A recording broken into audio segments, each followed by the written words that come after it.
미국 버지니아주에 웹스터 교회라는 교회가 있었습니다. 그런데 거기에 자르비스라는 어머니가 계셨는데 교회 학교 선생님이세요. 26년 동안 주일학교 선생님으로 수고하시고 하늘나라에 가셨습니다. 그런데 그분의 제자들이 생각해 보니까 그 어머니를 그냥 보내드릴 수가 없는 거예요. 그때 당시에 주일학교라고 얘기하면 지금처럼 우리가 평일에 학교 다니다가 주일에 오는 주일학교가 아니라 자본주의 사회에서 돈이 없으면 학교를 못 가는 아이들이 길에 그냥 배회하고 있는 아이들을 주일날 교회에서 불러서 글도 가르쳐주고 공부도 가르쳐주고 하나님 말씀도 가르쳐줬던 그 썬데이 스쿨을 말하는 것입니다. 그 어머니가 너무 고마워서 이 제자들이 우리가 이 어머니 추도 예배를 드려야 된다 이렇게 하고 멀리 사시는 그분의 딸 안나라는 분을 초청해서 이제 추도 예배를 드리는 거예요. 그럴 때 그 안나라는 그 잘비스라는 어머니의 딸이 한 말씀 하라는 부탁을 받고서 우리 어머니는 늘 주일학교 학생들을 가르칠 때가 되면은 제 5계명인 네 부모를 공경하라는 말씀을 가르치면서 그 제자들에게 오늘 멀리 가지 말고 바로 오늘 부모님을 위해서 해드릴 수 있는 일이 무엇인가를 고민해보라고 매일 주일학교 말씀을 마쳤다는 것을 이렇게 얘기하면서 그 어머니가 좋아하시던 카네이션 꽃을 어머니께 드렸어요. 이 일이 얼마나 아름다웠는지 거기 모인 사람들이 큰 감동을 받고 그럼 오늘을 우리 예배드린 오늘을 어머니 날이라고 그러자. 그렇게 시작됐습니다. 그래서 그 웹스터 교회 사람들이 그날을 어머니 날로 지키는데 이 소문이 퍼지기 시작합니다. 그러다가 백화점 왕 존 워너메이커라는 사람이 그 소식을 듣고 참 좋은 일이다 해서 자기가 5월 둘째 주일에 자기네 그 백화점 모든 고객에게 특별 선물을 하면서 어머니를 잘 섬기자고 또 그렇게 운동을 일으켰어요. 당시에 미국이 참 어려웠는데 기도하는 어머니들 때문에 나라가 일어나고 자식들이 집 나간 자식들이 돌아오고 이런 것들을 기억하면서 1914년에 미국 국회는 5월 둘째 주일을 어머니 주일로 정하게 되었습니다. 이런 전통이 우리나라 선교사를 통해서 들어오게 됐고 1930년 6월 15일 구세군에 의해서 어머니 주일이 처음 지켜지게 됐어요. 그러다가 초대 대통령 이승만 대통령께서 이 어머니 주일을 예수 믿는 사람들만 지켜서 되겠나? 전 국민이 지켜야 되겠다. 그래서 1955년 5월 8일이 주일이었습니다. 5월 둘째 주일이었습니다. 그날을 어머니 날로 만든 거예요. 그래서 전 국민이 지키게 됐고 저도 기억하는 사실인데 1974년에는 어버이날로 개칭이 되어서 부모님들의 은혜를 보답하는 날로 그리고 부모님의 은혜를 다시 한번 생각하는 날로 지키게 되었습니다. 이렇듯이 교회는 아름다운 성경에 따른 법칙의 운동이 시작되고 그리고 확산돼서 세상을 변화시키는 존재로 교회가 있다는 사실을 우리는 발견하게 되는 것이지요. 그래서 교회의 전통으로 시작된 이 어버이 주일이 이제는 어버이날로 또 5월 특별히 가정의 달로 이렇게 지켜지고 있다는 것입니다. 오늘 2014년 어버이 주일에는 그러면 우리 주님 예수님께서는 효도를 하셨는가? 어떻게 효도하셨는가? 하나님 말씀을 통해서 묵상하면서 은혜를 나누기를 원합니다. 예수님은 이 세상에서 33년 반 정도 살아 계셨습니다. 그런데 30세까지를 개인 생활 그저 준비하시는 세월로 치고 30세가 되셨을 때부터 3년 반 동안의 공생애를 사셨습니다. 그것은 대중 앞에 하나님의 나라를 선포하시고 또 하나님의 나라를 전하시는 그런 세월이 되었다는 것이죠. 예수님의 어린 시절에 대해서는 별 기사가 없어요. 그저 아주 단순하게 적어놓은 몇 개의 구절밖에는 없고 특별히 요한복음에 보면 예수님이 12살쯤 되셨을 때 예루살렘에 예배하러 어른들과 함께 왔다가 그만 예수님은 랍비들과 예루살렘에 토론하느라고 머물러 계셨는데 가족들이 그냥 먼저 가서 사흘길을 갔다가 아들이신 장남이신 예수님이 없는 걸 발견하고 다시 돌아와서 예수님을 만났고 그때 예수님은 자기 부모님에게 제가 제 아버지 집에 있어야 될 줄을 모르셨습니까? 라고 얘기하는 아주 특별한 얘기를 들었는데 그 이야기를 그 어머니 마리아는 마음에 새겨두었다 하는 것을 누가복음을 통해서 우리가 읽을 수 있습니다. 주보를 보시면서 누가복음 2장 40절을 우리 같이 한번 읽겠습니다. 아기가 자라며 강하여지고 지혜가 충만하며 하나님의 은혜가 그 위에 있더라. 예수님이 어린 시절, 아주 유아기 시절에 대한 기사입니다. 몸이 자랐다, 강하여졌다. 몸이 자라는 것만큼 지혜가 충만했고 하나님의 은혜가 그 위에 머물러 있었다. 사랑하는 우리 비전의 자녀들 위에 하나님의 은혜가 머물러 있기를 주의 이름으로 축복합니다. 하나님 은혜가 있어야 돼요. 하나님 은혜가 있어야 돼요. 열심히 산다고 되는 것이 아니라 하나님의 은혜가 늘 머물러 있어서 그 자녀들이 집에 있을 때건 밖에 나갈 때건 학교에 갈 때건 친구들을 만날 때건 늘 하나님의 은혜가 머물러 있는 예수님 닮은 우리 자녀들 되시기를 주님 이름으로 축복드립니다. 그 다음에 아주 매우 축약돼 있고 아주 예수님의 공생애 전에 어린 시절에 대해서는 기사가 거의 없는데 누가복음 2장 51절 52절은 이렇게 기록하고 있습니다. 같이 읽습니다. 예수께서 함께 내려가사 나사렛에 이르러 순종하여 받드시더라. 그 어머니는 이 모든 말을 마음에 두니라. 예수는 지혜와 키가 자라가며 하나님과 사람에게 더욱 사랑스러워 가시더라. 아멘.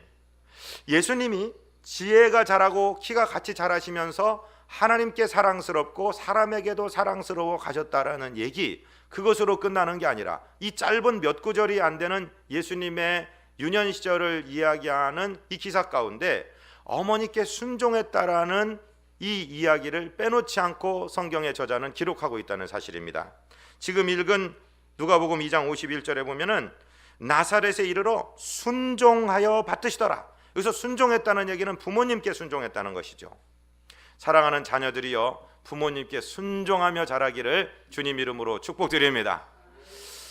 여러분들이 볼 때는 여러분들의 어머니가 좀 바보스럽고 나보다 좀 미련하신 것 같고 지금 시대가 엄청 빨리 바뀌었기 때문에 내가 엄마보다 아빠보다 더 똑똑할 수 있을 거라고 생각할지 모르지만 그것은 전혀 오산입니다. 부모님께 순종하여 받드는 것, 그것이 예수님의 어린 시절의 묘사였다 하는 것을 우리가 기억해야 될 필요가 있습니다. 그런데 오늘 우리가 묵상하려고 하는 본문은 어디냐면 예수님이 십자가 위에서 하신 말씀을 묵상하려고 하는 거예요. 예수님은 십자가에서 7마디의 말씀을 남기셨습니다. 그것을 가상칠언 이렇게 얘기해요. 십자가 위에서 말씀하신 7마디의 말씀. 첫째 말씀이 무엇일까요? 여러분 한번 기억을 더듬어 보십시오. 예수님은 제일 먼저 십자가에 달리시면서 아버지 저들의 죄를 저들에게 돌리지 마옵소서. 저들은 자기들이 무엇을 하는지를 알지 못하기 때문입니다.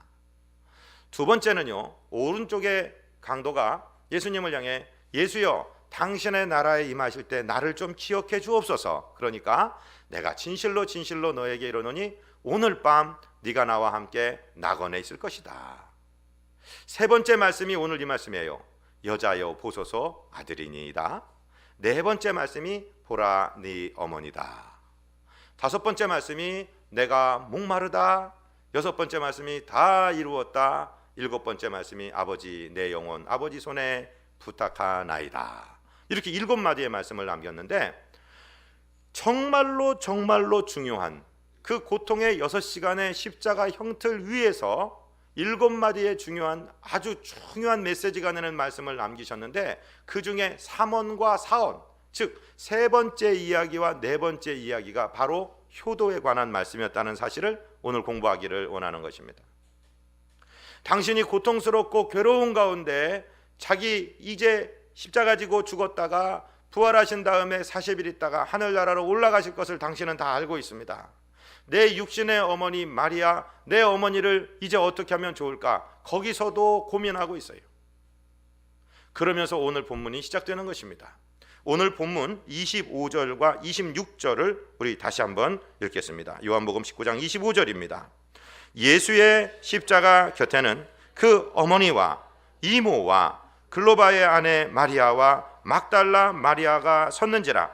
예수께서 자기의 어머니와 사랑하시는 제자가 곁에 서 있는 것을 보시고 자기 어머니께 말씀하시되 여자여 보소서 아들이니이다 하시고, 여기서 여자여 보소서 아들이니이다가 도대체 무슨 뜻으로 누구에게 누구를 가리켜 하신 말씀인가를 우리가 올바로 깨달아야 되는 것입니다.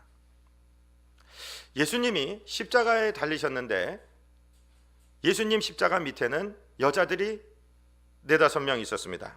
제일 먼저는 예수님의 어머니 마리아가 있었고요. 그 다음에 예수님의 이모, 그러니까는 마리아의 자매가 되겠죠. 그 다음에 글로바의 아내가 되는 마리아가 있었고, 예수님 사역 현장에 늘 따라다니던 막달라 마리아가 이렇게 있었습니다. 예수님네 나라는 성이 없는 나라입니다. 이름만 있는 나라입니다. 그래서 마리아가 겹쳐서 동명이인이 많으니까 이렇게 서술되는 단어들이 많은 것이죠. 그런데 거기 옆에 누가 있냐면 예수님의 사랑하시는 제자, 그 사람이 있었습니다. 그 사람이 누구냐면 이 요한복음을 기록하고 있는 사도 요한을 말하는 것입니다. 예수님의 제자 한 사람은 예수님을 팔아먹었고 11명은 무서워서 다 도망갔습니다.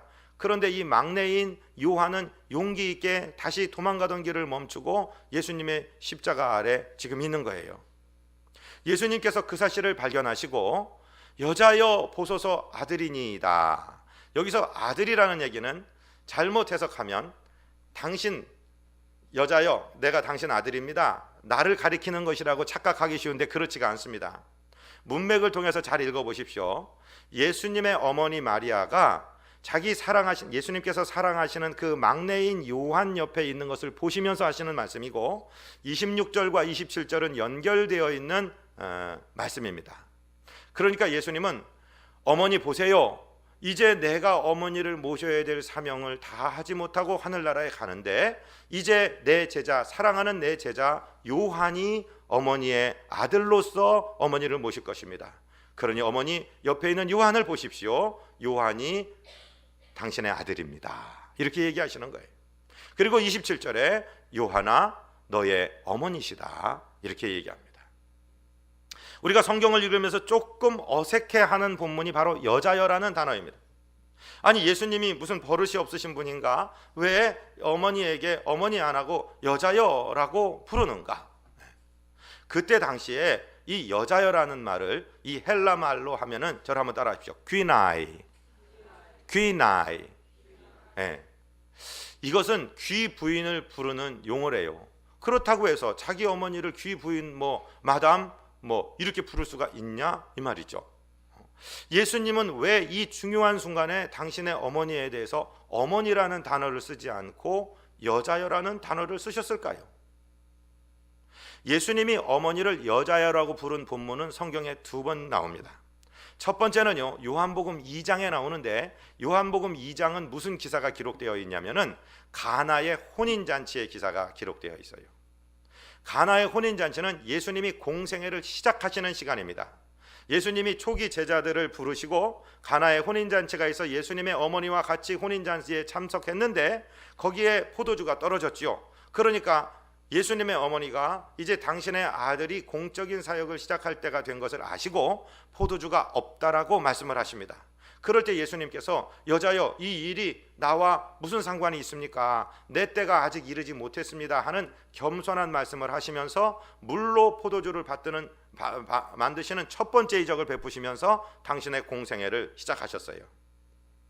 그때 예수님께서 어머니를 여자여라고 부르신 것은 어머니, 이제부터는 어머니의 아들 예수가 아니라 이제부터는 하나님의 아들로 내가 공생의 사역을 시작합니다는 의미에서 어머니와의 관계를 공식화하면서 여자여라고 부르시면서 공생애를 시작하신 것입니다. 그것이 요한복음 2장 4절에 나옵니다. 우리 같이 한번 읽어볼까요? 예수께서 이르시되 여자여 나와 무슨 상관이 있나이까? 내 때가 아직 이르지 아니하였나이다. 이렇게 말씀하시면서 공생애를 시작했는데 오늘 십자가 위에서 당신의 사역을 마감하시는, 당신의 사역을 아주 절정으로 몰아가신 그 십자가 위에서 다시 한번 어머니를 여자여라고 부르고 계십니다. 여기에는 주님의 깊은 뜻이 있습니다. 어머니를 어머니라고 부르지 못하고 여자여라고 부르는 것은 첫 번째가 어머니, 지금 이 사역은 내가 십자가를 지는 것은 어머니에게는 아들인 내가 죽는 것이 이렇게 처참하게, 이렇게 비참하게, 이렇게 처절하게 십자가에서 고통을 당하는 것이 굉장한 괴로움이시겠지만 그렇게 괴로워하지 마십시오. 이것은 하나님의 아들인 구세주로서 내가 사역을 하고 있는 것이고, 이것은 하루아침에 그렇게 우연히 된 일이 아니라 내가 이 세상에 올 때부터 정해졌던 일이니 여자여 걱정하지 마십시오. 어머니에게 위로가 되는 말씀입니다. 이 깊은 말씀을 지금 이해하셨으면 좋겠습니다. 이해하십니까? 이해가 되십니까? 왜 어머니라고 부르지 아니하고 여자여라고 불렀는지, 당신의 공생애의 정점에서 여자여라고 하시면서 예수님 말씀하십니다. 아마 모르긴 몰라도요, 이 예수님의 어머니 마리아는 지금까지 찢어지는 가슴을 가지고 내가 걸리면 걸리고 내가 죽으면 죽었지, 어떻게 내 아들이 저렇게 짐승처럼 옷에 옷 하나 걸치지 못하고 그저 채찍에 맞고 저렇게 못에 박히고 머리에 가시면류관을 쓰고 저렇게 처절하게 피를 흘리며 죽어갈까, 이 마음이 막 무너질 거예요. 근데 예수님께서는 그때 어머니라고 불렀다면 그 어머니의 마음은 더 찢어질 것입니다. 예수님은 여자여 그렇게 부르시면서 어머니 기억하세요. 내가 어머니의 아들 맞아요. 그런데 어머니의 아들이기 전에 이 인류를 구원하기 위해서 하나님의 아들로 인간이 되어 와서 이 사역을 감당하고 있는 것을 기억하십시오 라는 뜻에서 여자여라고 부른 것입니다. 예수님이 태어났을 때요, 태어나신 지 8일 만에 유대인의 전통을 따라서 성전에 할례를 받으러 갔어요. 그럴 때 성전에 아주 부부가 아니라 노 선지자들이 살았는데, 한 분은 시므온이라는 할아버지고 한 분은 안나라는 분이었습니다. 그 시므온이라는 분이 그 유대인의 메시아로 오실 그분을 평생 동안 기다리면서 내 생애 가운데 그 메시아를 안아볼 줄로 믿습니다 하고 기다리다가 예수님이 들어오시는 걸 딱 보고 성령의 이끌림을 받아서 성전에 들어가면서 예수님을 향해 축복합니다. 축복이 끝나고 난 다음에 마리아에게 이런 얘기를 하는데요, 제가 누가복음 2장 42절 근처를 읽습니다. 보라, 이는 이스라엘 중 많은 사람을 패하거나 흥하게 하며 비방을 받을 표적이 되기 위하여 세움을 받았고 칼이 네 마음을 찌르게 하리라. 예수님의 어머니 마리아에게 이 시므온이라는 노 선지자가 말하는 거예요. 칼이 어머니인 너의 마음을 찌르게 할 것이다. 이것은 하나님의 거룩한 일을 이룰 때 고통이 따른다는 것을 예언했던 말씀인데, 지금 예수님이 당신을, 어머니인 당신을 향해서 아들이신 예수님이 여자여라고 부르시는 그 음성을 들으면서 마리아는 이 시므온의 예언을 생각했을 것입니다. 맞아, 내가 처녀의 몸으로 아직 내 약혼자 요셉과 동침하기도 전에 잉태되었을 때 가브리엘 천사를 통해서 주셨던 수태코지의 말씀, 그리고 내 친족이 되는 엘리사벳 할머니를 찾아갔을 때 그분이 나에게 예언해 주신 말씀, 시므온이란 분이 나에게 찬가를 부르며 예언하신 말씀, 안나라는 노 여선지자가 나에게 예언하신 말씀 이대로 이루어지고 있구나. 맞아, 예수 당신은 내 아들이며 나의 주다. 하나님의 아들로 내 뱃속에 왔었지 하면서 이 어머니는 큰 위로를 받았을 것이라 이 말씀이죠. 그래서 예수님은 여자여 그렇게 어머니를 부르신 다음에 이제 인간적으로서 효도를 하셔야 되는 예수님은 요한을 향해서 당신의 아들입니다. 이제부터는 내가 모시지 않아도 이제 이 죽음을 두려워하지 않고, 다른 제자 다 도망갔는데 이 맨 막내가 용기를 가지고 내 십자가에 왔으니 내 육신의 형제들보다 이 제자 요한이 어머니를 더 잘 모실 것 같습니다. 아들로 삼으시옵소서 하는 이야기가 여자여 보소서 아들이니이다. 가상 7원 중에 제 3원이 되는 것입니다. 그리고 나서 이제 요한에게 또 말씀하십니다. 그것이 본문 27절입니다. 우리 27절 말씀을 한번 읽을까요? 또 그 제자에게 이르시되 보라 네 어머니라 하신대 그때부터 그 제자가 자기 집에 모시니라. 하나님의 말씀은요 아주 정확합니다. 예수님의 제자들 중에 다 순교했는데요, 요한은 순교가 안 돼요. 죽으려고 하는데 안 죽어요. 93세 이상을 살았어요. 요한은, 이 막내 제자는요. 성경 말씀에 네 부모를 공경하라, 땅에서 네 생명이 길리라 하신 말씀이 그대로 이루어지는 말씀이었고, 이 막내 제자 사도 요한은 어머니를 지성으로 봉양했던 것이 성경의 기록입니다. 누가 교회를 향해서 조상 제사 드리지 않는다고, 조상도 없고 애미 애비도 없는 종교라고 누가 감히 말을 합니까? 성경의 성자도 모르는 사람들이 하는 말입니다. 우리 주님은 예배 십자가 위에서도 마지막 효도를 하신 주님이시라는 사실을 기억하시며 저와 여러분이 효도를 우리 마음에 깊게 새기시는 복된 주일 되시기를 주님 이름으로 축복드립니다.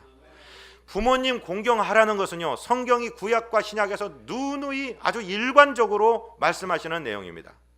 하나님이 우리에게 10가지 계명, 손가락이 10개니까 잊어버리지 말고 지키라고 10가지 계명을 주셨어요. 10가지 계명 중에 4가지는 하나님과 우리 사이에 지켜야 될 계명입니다.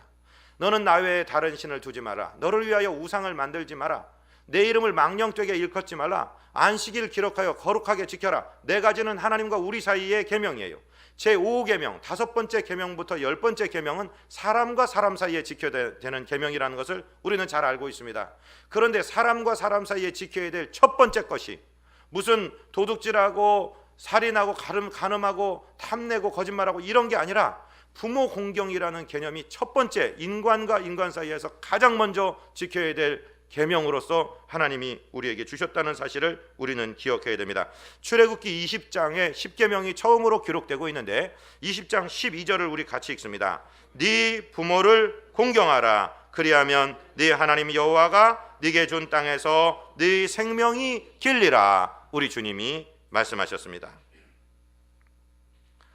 이 말씀은 다른 10개, 다른 9개의 계명은 약속이 없어요. 그냥 해라, 하지 마라 이런 얘기만 하는데 이 5번째 계명에는요, 약속이 따라 붙어 있어요. 부모님을 공경해라. 그러면 내가 갚아줄게. 무엇으로? 평강 가운데 장수함으로 갚아주겠다. 하나님, 거짓말 못하시고 부도 내지 아니하시는 하나님께서 약속을 달아서 주신 말씀이 바로 부모 공경의 말씀이라는 사실이죠. 동시에 이 말씀은요, 지키지 않았을 때 있는 형벌까지 같이 약속되어 있는 말씀입니다. 우리 자녀들만 같이 한번 읽겠습니다. 잠언 30장 17절 시작. 아비를 조롱하며 어미 순종하기를 싫어하는 자의 눈은 골짜기의 까마귀에게 쪼이고 독수리 새끼에게 먹히리라. 성경에 별 무서운 말씀도 다 있죠. 부모님께 요즘 말로 개기는 애들, 말 안 듣고 덤비는 애들, 아버지를 우스갯거리로 조롱하고 어머니 순종하기를 싫어하는 자의 눈은 골짜기 까마귀에게 쪼이고 독수리 새끼에게 먹힌다. 하나님의 말씀을 기억하시기를 바랍니다. 목사님이 한 얘기는 아니에요. 잠언 성경 말씀이 하는 얘기예요. 그러니까 목사님 말씀보다 훨씬 신실하고 훨씬 신뢰감이 있는 말씀이니까 이 말씀 붙드시기를 주의 이름으로 부탁을 드립니다. 그러면 우리는 효도를 어떻게 할까요? 성경에서는요, 부모 효도를 2가지로 지금 말씀하고 있습니다. 그 구절이 어디냐면요, 에베소서 6장 1절입니다. 우리 같이 한번 읽겠습니다. 자녀들아, 주 안에서 너희 부모에게 순종하라. 이것이 옳으니라. 네 아버지와 어머니를 공경하라. 이것이 약속이 있는 첫 계명이니 이로써 네가 잘되고 땅에서 장수하리라. 이 6장 1절 에베소서의 말씀을 읽을 때 가장 주의해서 읽어야 되는 말씀이 뭐냐면 자녀들아, 주 안에서라는 단어예요. 저를 한 번만 따라 하십니다. 주 안에서. 주 안에서가 뭐예요? 그리스도 안에서, 예수님 안에서, 주님 안에서. 그러니까 부모님을 주님 안으로 모셔들여 와야 이 이야기가 시작되는 거예요.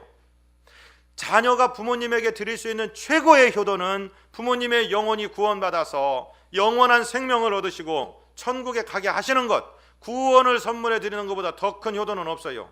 아무리 좋은 음식 드리고 아무리 좋은 데 구경시켜 드리고 아무리 육신이 편안한 거 여기서 경험시켜 드려도 그 부모님 돌아가실 때 하늘나라 가시지 못한다면 그런 불효가 없습니다.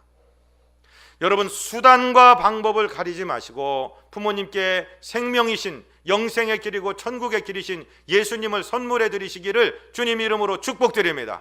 나중에 피눈물 흘리지 마시고 지금 살아계실 때 수단과 방법 가리지 마시고 금식을 하든 뭘 하시든 해서 부모님을 정말로 영생을 선물해 드리시기를, 주 안에서 공경하게 되시기를 주님 이름으로 축복드립니다. 2번째는 무엇이냐면요, 부모님이 예수 믿는 분이 되었습니다.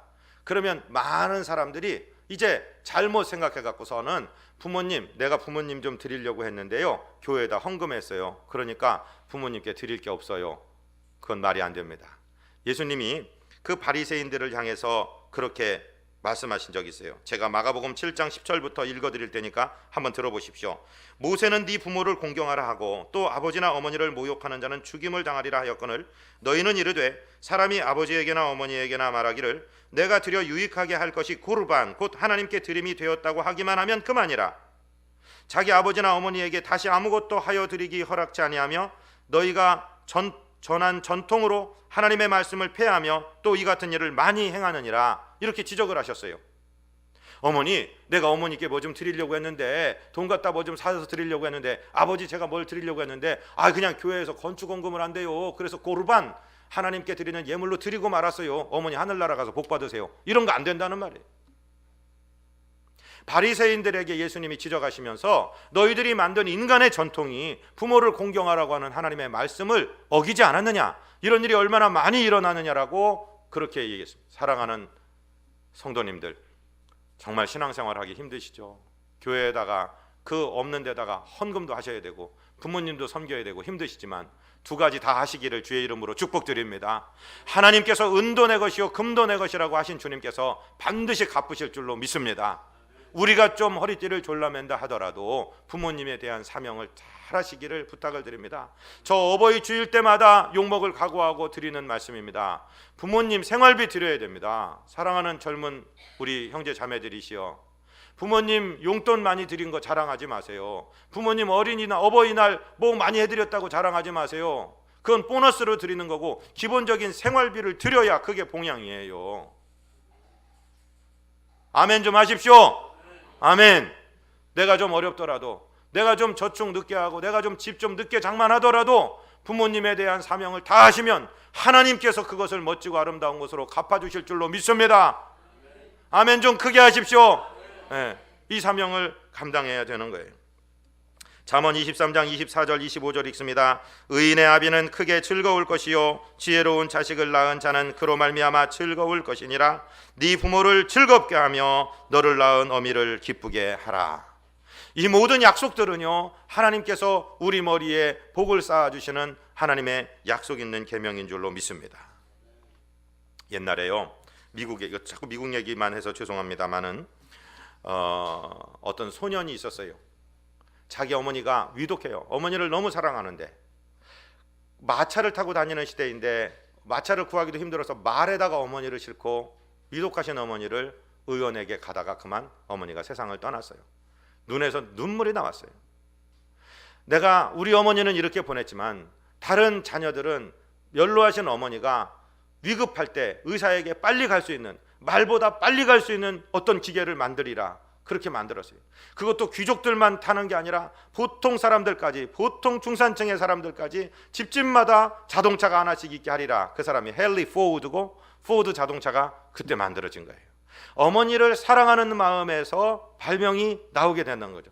수많은 시행착오를 겪었지만 어머니 내가 고칠 수 있었는데, 빨리 갈 수 있는 자동차만 있으면 고칠 수 있었는데 그 마음이 그를 중단 없이 전진하게 만들었고 수많은 시행착오를 거쳐서 결국 자동차를 대중화하게 하고 그 포드 자동차가 자동차계를 이끌도록 만드는, 어머니 사랑하다 복받은 사람 아니겠습니까?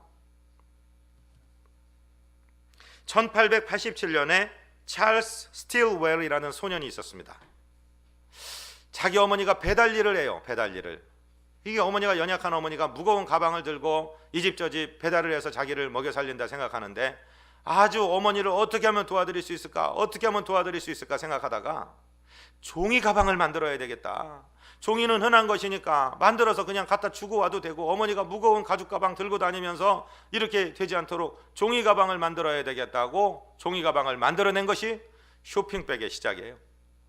어머니의 짐도 거둬졌지만 그는 일약 백만장자가 되고 말았습니다. 하나님의 말씀 틀린 것 없습니다. 네 부모를 공경하라. 그리하면 네가 이 땅에서 잘되고 장수하리라 하신 말씀은 약속 있는 계명입니다.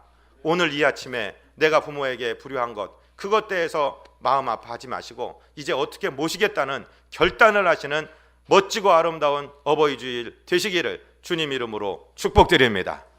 하나님 우리 아버지, 우리에게 귀한 부모님을 주신 것을 감사합니다. 부모님이 장수하시며 오래 사시는 것이 그 가문에 복을 주시려고 하나님이 남겨두신 장치인 줄로 믿습니다. 하나님 기쁨으로 섬기게 하여 주옵소서. 부모님이 하늘나라에 가셨다면 주변에 있는 어른들 부모님 섬기는 마음으로 잘 섬기고 교회의 어른들 잘 섬겨서 우리 머리에 큰 복을 쌓고 정말 이 거룩한 전통을 자손 대대로 유전하는 아름다운 성도들 되도록 우리를 결단시켜 주옵소서. 예수 그리스도 이름으로 믿사옵고 축복하고 간구하옵나이다. 아멘.